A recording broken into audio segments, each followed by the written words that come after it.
Ration బియ్యం వివాదంతో నిలిచిపోయిన Stella L Panama ship ఎట్టకేలకు నేడు కాకినాడను వేడనుంది. కస్టమ్స్ క్లియరెన్స్ రావడంతో ఈ నౌక నేడు తన జర్నీ మొదలుపెట్టే అవకాశం ఉంది. 57 రోజులుగా ఈ నౌక కాకినాడలోనే ఆగి ఉంది. రేషన్ బియ్యాన్ని విదేశాలకు తరలిస్తున్నారు అన్న అనుమానంతో నవంబర్ 11న దీన్ని కాకినాడలో ఆపివేశారు.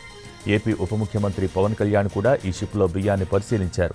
తర్వాత ఇందులో అధికారులు సోదాలు జరిపి 1320 మెట్రిక్ టన్నుల రేషన్ బియ్యం ఉన్నట్టు ప్రకటించారు. బార్జీల ద్వారా దాన్ని గోడౌన్కు తరలించారు. మధ్యలో అల్పపీడన కారణంగా రేషన్ బియ్యం తరలింపు ఆలస్యమైంది.